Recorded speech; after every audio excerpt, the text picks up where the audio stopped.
Hello student, आपका हमारे online platform पर स्वागत है। दोस्तों, आज हम रीट मेंस की तैयारी में लेवल 1 में सामाजिक अध्ययन जो विषय है उसमें एक टॉपिक है आपका भारत में वन्यजीव एवं वन्यजीवों का संरक्षण। उसके बारे में बात कर रहे हैं और ये तीसरी क्लास है थ्योरी की। इससे पहले हम 2 क्लास ले चुके हैं, तो जिन स्टूडेंट्स ने अभी वो 2 क्लास नहीं ली है उन दोनों क्लासेस को जरूर देखें, क्योंकि आप शुरुआत से देखोगे तभी अच्छे से समझ में आएगा। और जो भी स्टूडेंट इस चैनल पर नए, इस चैनल को जरूर सब्सक्राइब करें और अपने दोस्तों तक शेयर करें, और हमारी वेबसाइट myexamcenter.in पर जाकर ऐप को इंस्टॉल करें। वहाँ से भी आपको क्वेश्चन बैंक है और टेस्ट सीरीज है और लाइव क्लासेज आपको प्राप्त होंगी। तो हमारे साथ जुड़े रहिए और अपनी तैयारी को स्ट्रॉन्ग कीजिए। चलिए, बिना समय गवाए आज की क्लास की शुरुआत करते हैं। हम बात करते हैं कि भारत में संकटग्रस्त प्रजातियां कौन कौन सी हैं, एंडेंजर्ड स्पीसीज इन इंडिया। सबसे पहले आप ये जानो कि संकटग्रस्त प्रजातियां कहते किसे हैं। देखिए, संकटग्रस्त प्रजातियां उन प्रजातियों को कहते हैं जो या तो जिनकी जनसंख्या बहुत कम है और आने वाले निकट भविष्य में क्या हो जाएंगी, समाप्त हो जाएंगी। उन प्रजातियों को हम क्या बोलते हैं, संकटग्रस्त प्रजातियां कहते हैं।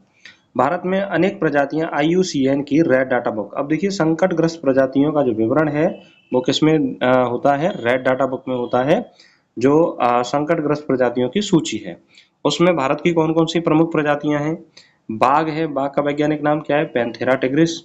और एशियाई शेर है, इसको पैंथेरा लियो पर्सिका बोलते हैं। एक सींग वाला गैंडा है, इसको राइनोसेरोस यूनिकॉर्निस कहते हैं। लाल पांडा है। अब देखिए, IUCN का जो प्रतीक है, प्रतीक चिन्ह के रूप में है, वो कौन सा है, लाल पांडा ही है। ये भी इम्पोर्टेंट है। तो लाल पांडा जो है वो संकटग्रस्त प्रजाति में है। कस्तूरी मृग संकटग्रस्त है। गंगा डॉल्फिन संकटग्रस्त है। 2009 में गंगा डॉल्फिन को राष्ट्रीय जलीय जीव घोषित किया गया। कब किया गया, 2009 में। गिद्ध, काला हिरण और हिम तेंदुआ संकटग्रस्त प्रजातियों की श्रेणी में है। देखिए, आने वाली परीक्षाओं में जब ये क्वेश्चन पूछा जाएगा कि निम्न में से कौन सी संकटग्रस्त प्रजातियां हैं, कौन सी संकटग्रस्त प्रजातियां नहीं हैं, तो आपको पता होना चाहिए कि भारत की कौन कौन सी प्रजातियां संकटग्रस्त हैं और कौन सी नहीं हैं। एक बार हम दोबारा बात करते हैं। बाघ है, एशियाई शेर है, एक सींग वाला गैंडा है, लाल पांडा है, कस्तूरी मृग है, गंगा डॉल्फिन है, गिद्ध है, काला हिरण है और हिम तेंदुआ है, और गौड़ावन भी संकटग्रस्त प्रजातियों की श्रेणी में आता है। अब हम बात करते हैं भारत में वन्य जीव संरक्षण से संबंधित प्रमुख नीतियां कौन कौन सी हैं, कब कब कौन कौन सी नीति बनी। देखिए, राष्ट्रीय वन्य जीव नीति बनी 2002 में। वन्य जीव संरक्षण के लिए दिशा निर्देश इसमें दिए गए हैं कि वन्य जीवों का संरक्षण किस तरह से किया जाएगा राष्ट्रीय वन्य जीव नीति के अंतर्गत। राष्ट्रीय वन नीति बनती है 1988 में और पहली वन नीति बनी 1952 में। वनों का संरक्षण और वृक्षारोपण के लिए इसमें नीति बनाई गई और उसी नीति में कहा गया कि भाई किसी भी देश की 33% भाग पर क्या होने चाहिए, वन होने चाहिए, तो वह देश अच्छी तरक्की करता है। तो राष्ट्रीय वन नीति कब बनी, 1988 में, वनों के संरक्षण और वृक्षारोपण के लिए। अब हम बात करते हैं राष्ट्रीय जैव विविधता अधिनियम कब आया, 2002 में। जैव विविधता की रक्षा करने के लिए। जैव विविधता का अर्थ क्या है, अनेक तरह की पादप प्रजातियां, अनेक तरह की जंतु प्रजातियां। पर्यावरण संरक्षण अधिनियम बना 1986 में। पर्यावरण की समग्र रक्षा के लिए, यानी पर्यावरण के जितने भी तत्व शामिल होते हैं उन सभी की रक्षा के लिए पर्यावरण संरक्षण अधिनियम बना 1986 में। वन्य जीव संरक्षण अधिनियम बना 1972 में। वन्य जीवों के संरक्षण हेतु कानूनी ढांचा जो बनाया गया वो वन्य जीव संरक्षण अधिनियम के तहत बनाया गया। ध्यान दीजिए, ये तीनों ही क्वेश्चन जो है एग्जाम की दृष्टि से बहुत इंपॉर्टेंट है। राष्ट्रीय जैव विविधता अधिनियम 2002 जैव विविधता की रक्षा के लिए, पर्यावरण संरक्षण अधिनियम बना 1986 में, और वन्य जीव संरक्षण अधिनियम बना 1972 में। वन्य जीवों के संरक्षण के लिए कानूनी ढांचा जो तैयार किया गया वो किसमें किया गया, वन्य जीव संरक्षण अधिनियम के तहत किया गया। अब हम बात करते हैं अंतरराष्ट्रीय संगठन एवं समझौतों के बारे में, इंटरनेशनल ऑर्गेनाइजेशंस एंड कन्वेंशंस के बारे में, कि भाई अंतरराष्ट्रीय स्तर पर वन्य जीवों के संरक्षण के लिए क्या क्या प्रयास किए गए हैं। IUCN की फुल फॉर्म पेपर में बहुत पूछी जाती है, ये इंपॉर्टेंट है। इसकी फुल फॉर्म है international union for conservation of nature and natural resources. देखिए, नेचर तक भी काम चल जाता है, लेकिन इसकी फुल फॉर्म है international union for conservation of nature and natural resources. इसकी स्थापना हुई 1948 में, और यह जैव विविधता संरक्षण और संकटग्रस्त प्रजातियों की सूची क्या करती है, तैयार करती है। जैव विविधता के संरक्षण में क्या करती है, कार्य करती है। IUCN संस्था है, ये UNO की संस्था है। सिटीज की फुल फॉर्म है convention on international trade in endangered species. इसकी स्थापना होती है 1973 में। ये संकटग्रस्त जीवों के व्यापार पर रोक लगाने से संबंधित है, क्योंकि हमने पढ़ा था कि वन्य जीवों की जनसंख्या में कमी होने का कारण भी ये भी है कि उनका क्या किया जा रहा है, शिकार किया जा रहा है। तो उनका शिकार ना हो, उनके व्यापार पर अंतर्राष्ट्रीय स्तर पर रोक लगाई जाए, तो किसके तहत लगाई गई है? सिटीज के तहत लगाई गई है, convention on international trade in endangered species. अब हम बात करते हैं UNEP, United Nation environmental programme. इसकी स्थापना 1972 में हुई है। ये ईयर जो है वो इम्पोर्टेंट है, परीक्षा में पूछी जाती है। पर्यावरण के वैश्विक प्रयासों का समन्वय करने के लिए, यानी विश्व स्तर पर पर्यावरण का संरक्षण करने के लिए जो संस्था काम करती है वो करती है यूनेप। ये भी यूएनओ की संस्था है और इसकी फुल फॉर्म है United Nation environment programme. WWF ये बहुत फुल फॉर्म परीक्षा में पूछी जाती है, वर्ल्ड वाइल्ड लाइफ फंड। इसकी फुल फॉर्म क्या है? World wild life fund. इसकी स्थापना होती है 1961 में। वैश्विक स्तर पर वन्य जीव संरक्षण का कार्य करती है WWF। कौन करती है? WWF। रामसर कन्वेंशन, रामसर समझौता, ये ईरान में हुआ। ईरान में रामसर स्थान है, वहां पर 1971 में विश्व के देशों ने आर्द्र भूमि संरक्षण के लिए समझौता किया, जिसे रामसर समझौता कहा जाता है, रामसर कन्वेंशन कहा जाता है। और ये कब हुआ? 1971 में। तो ये मोस्ट इंपॉर्टेंट है कि रामसर कन्वेंशन कब होता है? 1971 में हुआ। और ये किस लिए कार्य करता है? ये आर्द्र भूमि संरक्षण के लिए क्या करता है? कार्य करता है। अब हम बात करते हैं भारत के जैव मंडल आरक्षित क्षेत्रों के बारे में। भारत में वर्तमान में 18 जैव मंडल आरक्षित क्षेत्र हैं, 22 रिजर्व हैं। इनका उद्देश्य क्या है कि स्थानीय पारिस्थितिक तंत्र का संरक्षण, अनुसंधान और सतत विकास करना बायोस्फीयर रिजर्व का उद्देश्य होता है। प्रमुख बायोस्फीयर रिजर्व कौन कौन से हैं? भारत का पहला बायोस्फीयर रिजर्व है नीलगिरी। ये बहुत पूछा जाता है क्वेश्चन कि पहला बायोस्फीयर रिजर्व कौन सा है? नीलगिरी है। ये कहाँ स्थित है? तो 3 राज्यों की सीमा पर स्थित है। कौन कौन से 3 राज्य हैं? तमिलनाडु, केरल और कर्नाटक। ये भी पूछा जाता है।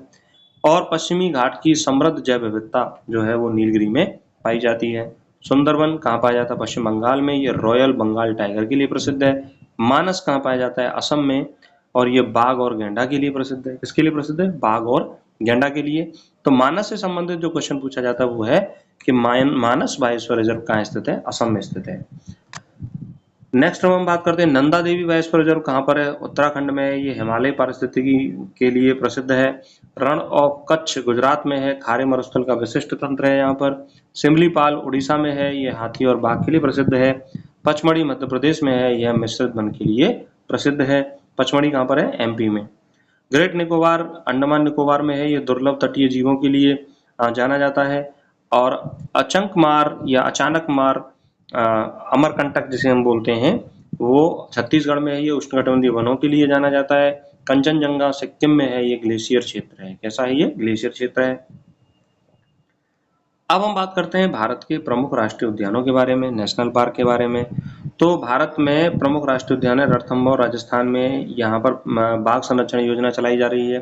काजीरंगा बहुत पूछा जाता है परीक्षा में। काजीरंगा कहाँ पर है? असम में है। एक सींग वाले गैंडे के लिए प्रसिद्ध है। गिर कहाँ पर है? गुजरात में। ये एशियाई शेर के लिए प्रसिद्ध है। कान्हा कहाँ पर है? मध्य प्रदेश में। बारहसिंगा के लिए प्रसिद्ध है। जिम कॉर्बेट भारत का पहला नेशनल पार्क कौन सा है? जिम कॉर्बेट है। ये उत्तराखंड में है और ये बाघ संरक्षण के लिए प्रसिद्ध है। सुंदरवन पश्चिम बंगाल रॉयल बंगाल टाइगर के लिए प्रसिद्ध है। और अब हम प्रमुख वन्य जीव अभ्यारण्य के बारे में बात करें तो सरिस्का जो है वो राजस्थान में स्थित है, बाघ के लिए प्रसिद्ध है। केवलादेव घना पक्षी बिहार ये नेशनल पार्क बन चुका है, राजस्थान में स्थित है, प्रवासी पक्षियों के लिए प्रसिद्ध है। और यहाँ पर जो प्रवासी पक्षियों में प्रमुख पक्षी है साइबेरियन सारस।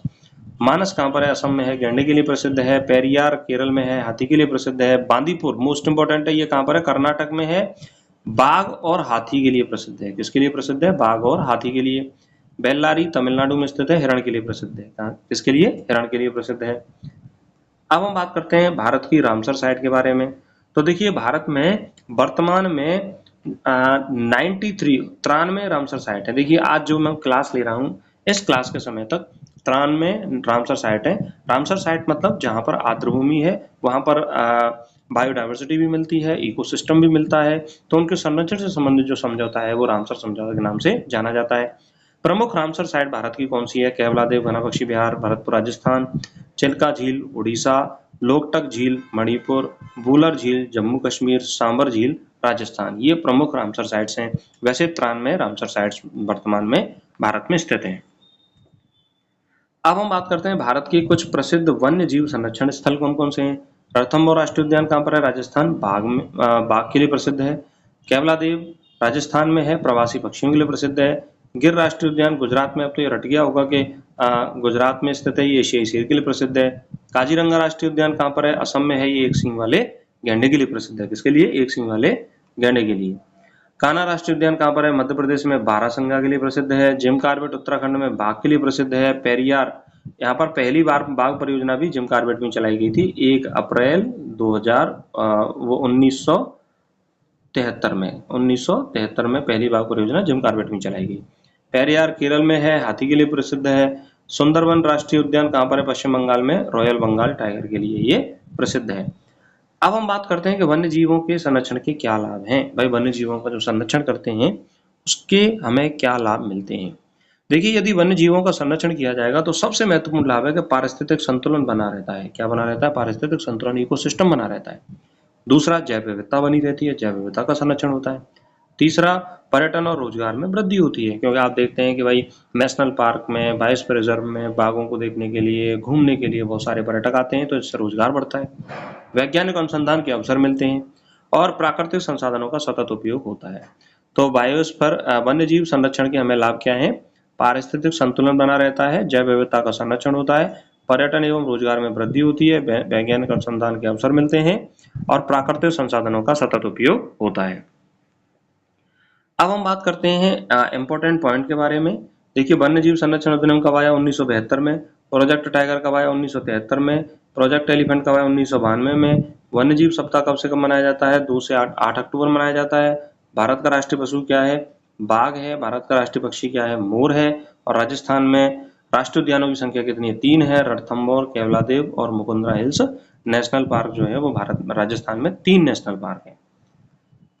आप देखिए, क्विक रिवीजन के हिसाब से कि भाई फास्ट रिवीजन हम करें तो वन्य जीव संरक्षण अधिनियम कब आया? 1972 में। प्रोजेक्ट टाइगर 1973 में। प्रोजेक्ट एलिफेंट 1992 में। वन्य जीव सप्ताह 2 से 8 अक्टूबर। राष्ट्रीय पशु बाघ है, राष्ट्रीय पक्षी मोर है। राज्य पक्षी राजस्थान का है वो कौन सा है? घोड़ावन है। राज्य पशु कौन सा है? राजस्थान का चिंकारा है। और पहला राष्ट्रीय उद्यान कौन सा है? जिम कॉर्बेट नेशनल पार्क है, जो कहाँ पर स्थित है? उत्तराखंड में स्थित है।